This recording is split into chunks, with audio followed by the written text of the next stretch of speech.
MSB here, and today I'll be going over a top-end deck I call Bloody Lethal.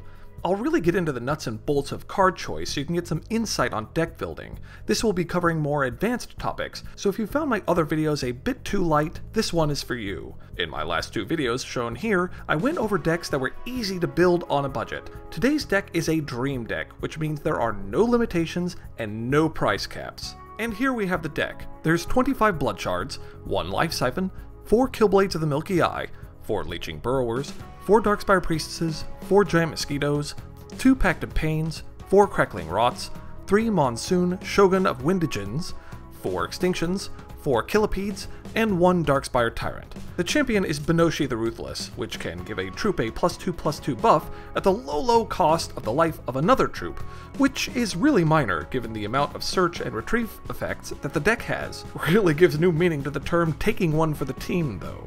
Now, let's look at the rationale behind some of these choices. The arena is about planning for the worst case every time. It's 15 to 20 single matches with no do-overs and no best out of 3. You are going to get shard screwed, you are going to get shard flooded, and your opponent is going to have a godly hand at least once per run, and your deck has to manage that.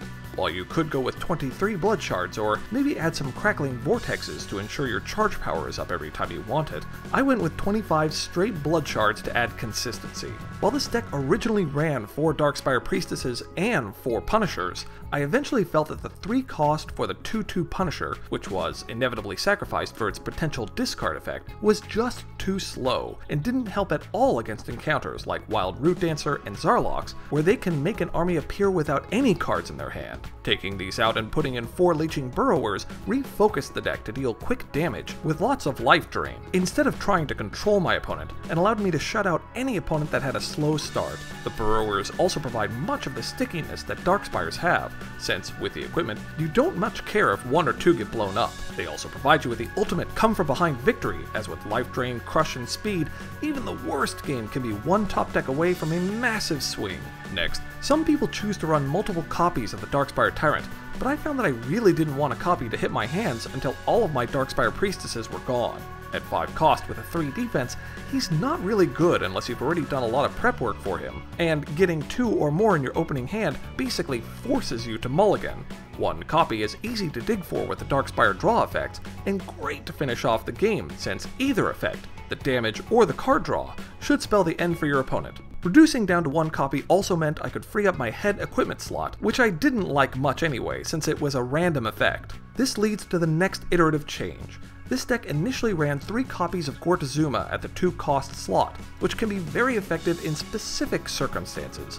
Being able to Extinction with an invincible Gortazuma is pretty awesome, but the fact that he can't block and is effectively a 2/3 during his first swing means he would only get rolling if I was ahead anyway, and did nothing for me if I was behind. After my 5th or so late game Gortazuma dead draw, I politely texted my High Cleric friend, letting him know that he was no longer necessary. However, the card I took in its place, the Giant Mosquito, is a very versatile troop when you equip the head slot. A 1/1 life-draining flyer with lethal is the Swiss Army knife of Hex. This is your out when Avenging Angel gets a turn 2 Angel of Dawn, or Wild Root Dancer pulls 3 or 4 Briar Legions from his charge power. If you buff it to a 3/3 with your charge power, it can put your opponent on a decent timer if they have no flying blockers, or it can contend with the Eldritch Dreamer's small flyers right away. The best part is, most computer opponents won't attack into lethal troops unless they hold a 3 or 4-to-1 advantage, and even those that do, normally only attack with their weak guys.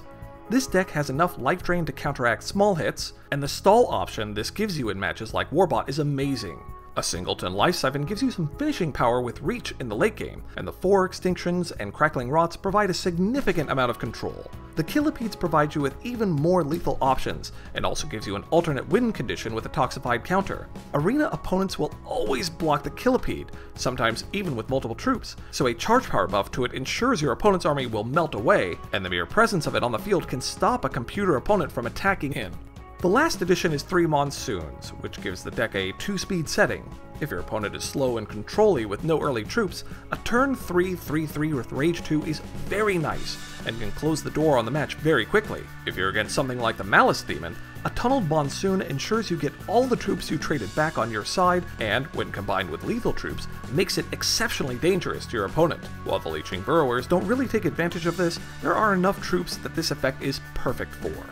As I mentioned, this is a top-end dream deck, and it isn't cheap, but it has the tools to address every situation and gives what I consider to be one of the best chances at a perfect arena run. If you're curious what this could set you back, at the time of this video, auction house pricing puts this at an estimate of approximately 13,000 platinum, depending on the current market value for the cards and equipment. Like I've said in previous videos, the best part about Hex compared to something like Hearthstone is that your collection has real value. So even if you start now with 0 platinum in your account, every piece of gold and every card and every piece of equipment adds real value to your collection. Now let's see this deck in action against a Tier 4 arena opponent. Avalanche Giant. Tier 4 Avalanche Giant can get a bit out of hand. Ooh, cool, yeah. Okay, let's see what we get. We need some threats. There are no threats. I cannot keep this hand. This would be a great hand against a slower opponent, but not against the Avalanche Giant. Ooh, oh, this is great. Absolutely keeping that hand. Leeching Burrowers against the Avalanche Giant, amazingly good. Amazing, whether you play first or second, but they're incredible first, so get that resource out.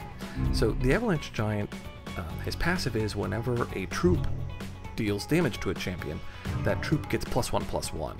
And his hero power for a Ruby and Wild threshold with 2 charges, a troop gets +2/+2. And he has a lot of troops with Crush, so that kind of feeds the damage through, pumps his troops up, they get difficult. But with this deck, whew, 2 shards and a Leeching Burrower, insane.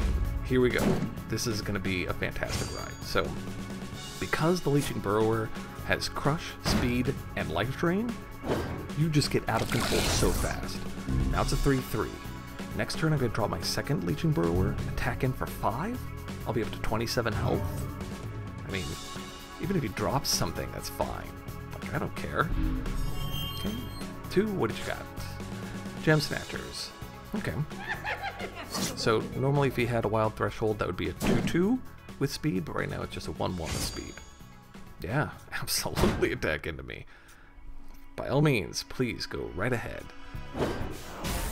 The best part about this deck, with all the life drain that you have, you really don't care about the early rush. Does not matter. Hopefully I get a resource here. I'd like to start building up and... Perfect. Excellent, yeah. Blood Shard out. I'll still choose the Leeching Burrower over Monsuun because of the speed and the life drain.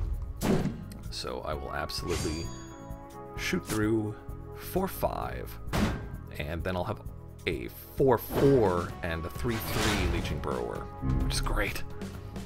Because even if he destroys one, that adds 4 attack and 4 defense to all the other Burrowers in my deck. So then it'll be like a 6/6, and this one will be an 8/8. It's insane. It's insane. These things can just build up so well. Does he have any defense against this? Hired Horn, Sellsword, yeah. That's pretty smart, actually. He'll fight off against my 4/4, and that's fine. Because it's still counted as damage, so I still life drain from that. So now I'm up to 30, and yeah, he killed off one of my guys. Basically, it was a 3-cost removal, which is fine. Because even if he attacks in here, I've still got plenty of health to absorb this, and my Leeching Burrower is going up to a 4/4 next turn. Hopefully I draw a resource. If I draw a resource, and I can put out a Killipede, then you'll see some real shenanigans. That's when it gets really funny. Oh, perfect. Blood Shard out. Let's go ahead and swing in with that Leeching Burrower, make him a 4/4, and get myself up to 31 health. He's down to 10, and now Killipede comes out, and here's where you're going to see the AI starting to act very funny. The AI reacts very poorly to troops with lethal, and especially troops with Swift Strike and lethal, and even worse against the Killipede with the Toxified counter. Because if the Killipede does damage, it puts a Toxified counter. If a champion with a Toxified counter is hit by a Killipede, then the game's over no matter what the health is. So the computer reacts very oddly when you put a Killipede out on the field. It becomes extraordinarily reluctant to swing in with anything, and most of the time it does very odd blocking. It's a fantastic troop. Okay, he's beefing up the Gem Snatchers to a 6/6, and we'll see. Gas Troll. Okay, that's fine. And another Gas Troll. Okay. And now here is where he will likely not swing in, even though the Gem Snatcher is a 6/6. Yep, skipped it. And that's what he does. That's the weird thing about the AI. When they see a Killipede, they're like deathly afraid of it. It's like, I can't swing in. There's a Killipede on the other side. Even though they could kill the Killipede, it doesn't matter. They still don't attack. It's fantastic. In addition, here, I'll show you, he's going to double or triple block to try and kill this Killipede. Just like that. And the reason why is because, like I said, the AI reacts poorly to Swift Strike and Lethal. Swing the Gem Snatchers in front, I do the 1 point of Swift Strike damage to the Gem Snatchers, kills it off immediately, and then it's just the 2 Gas Trolls. Can't kill it. The AI responds very, very poorly. And that's why the Killipedes are such a fantastic charge power target. Because when it's a 3/7, and the opponent triple blocks, all 3 of them die. All 3 of the opposing troops die. It's amazing. The Killipede is an amazing troop in the arena. And Gorefeast. Gorefeast in the second main phase. He's like, I just gotta beat these Gas Trolls up to kill these Killipedes. And that's gonna be game. Yeah, because I'm just gonna Crackling Rod off Gas Troll, and then I'll swing in for 6. And a Toxified counter, just for good measure. So yep, Crackling Rod off the Gas Troll. I'm at 35 health. I'd be up to 40 health after this swing. Insane. This, you know, the Avalanche Giant can snowball out of control, but all I gotta do is drop a Killipede, get some early Leeching Burrowers, no problem. This deck has so much versatility. So there's the 1 and the Toxified, and here comes the 5. Pow. Amazing. This deck just is so versatile to be able to take on early opponents and late game opponents. Fantastic. So, as you can tell, this deck is a well-oiled machine which lets you start every round of the arena with confidence.